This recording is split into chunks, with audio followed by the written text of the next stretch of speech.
What's good, people in the world? Today it's RahMega here, and we are back for another episode of Star Atlas Chatter. This is number 15, and we're titling this bad boy Chypto Alpha and Game IDs. Let's take a look. Here we go. So first off, we'll start off with Discord. Of course, we have some questions here surrounding ship stats and possible nerfs. Is it a good time to buy ships now?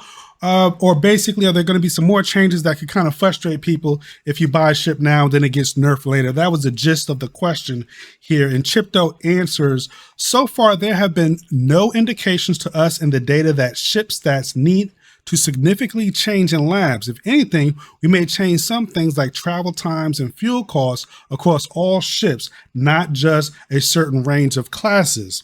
Also, with the V3 stats and the component tiers described in recent Medium posts, configs are much closer to being set. Still need a bit of polish on the crew and interior elements. I can't make any definitive statement as things are always subject to change this early in development, but hope my current thoughts above help. Yes, they do, Chypto. And we have more coming from Chypto pretty soon. Yeah.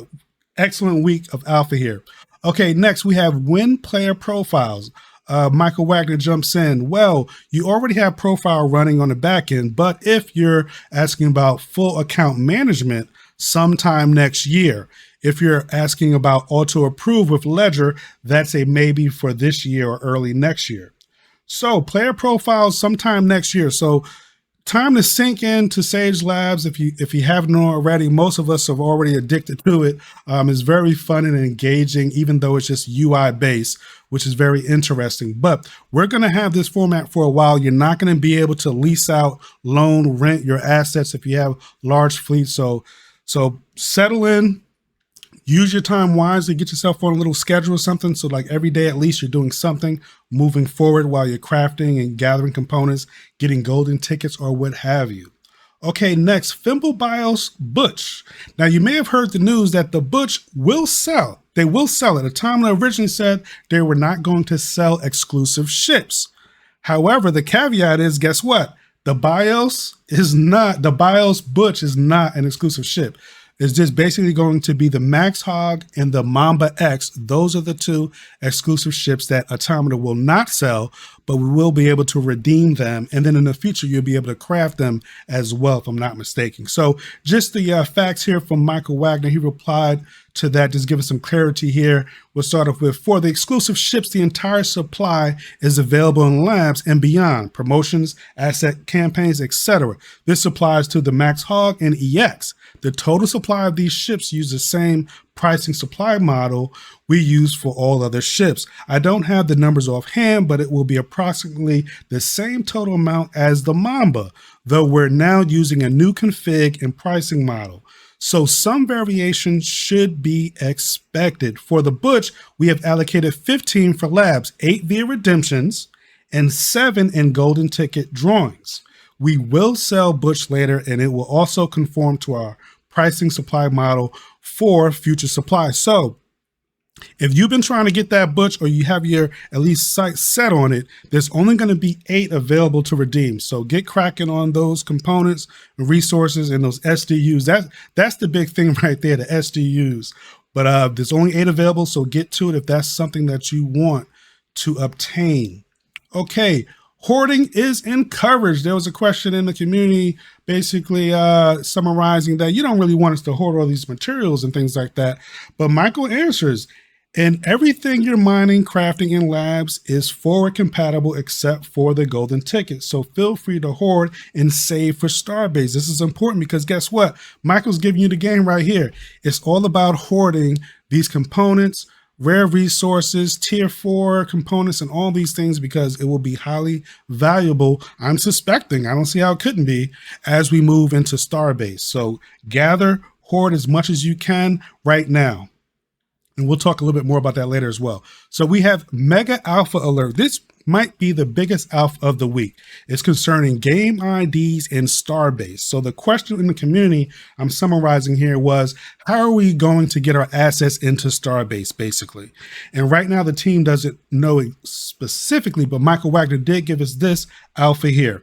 Honestly, I don't specifically know yet. It could be an elimination of travel costs, or the programs are up and running, but you will need to move all assets from locations in the current game ID labs out to the Central Space Station and withdraw, and then re-enter the new game ID for Starbase. The latter is more likely, so people don't just build up stockpiles waiting for the free travel. Either way, Starbase will be deployed on a new game ID, so you will have to figure out how to get assets out of labs and into the new program.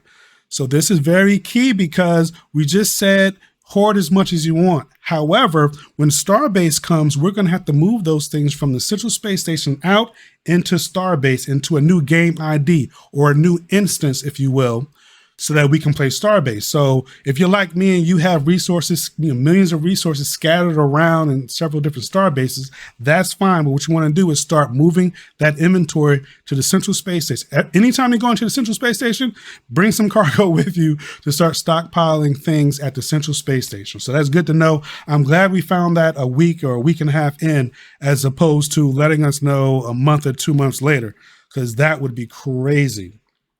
But make sure you act accordingly. Okay, so we have golden ticket. Just a couple of quick facts here as we're getting information. So no limitations. You can craft as many GTs as you want, and GTs need to be deposited for every drawing. So if you have a whole bunch of golden tickets, you will actually, there'll be a process where you actually have to deposit those golden tickets. They won't, just because they're sitting in your inventory at a Central Space Station, it doesn't mean that you're going to automatically be entered into the drawing. So just be on the lookout for that when they come. I guess we now have roughly 3 weeks before the drawing starts. So get those golden tickets if that's your plan. Next, major alpha show content for the week by far was 100% the Metaverse Nomads number 114 with Chypto. And I believe they said this was his 6th time or 5th time on the show.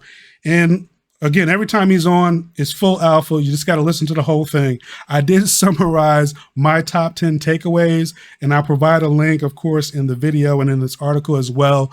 So you can just check out the whole thing. Just listen to it. It's well worth the listen. But here are some of the takeaways that I have.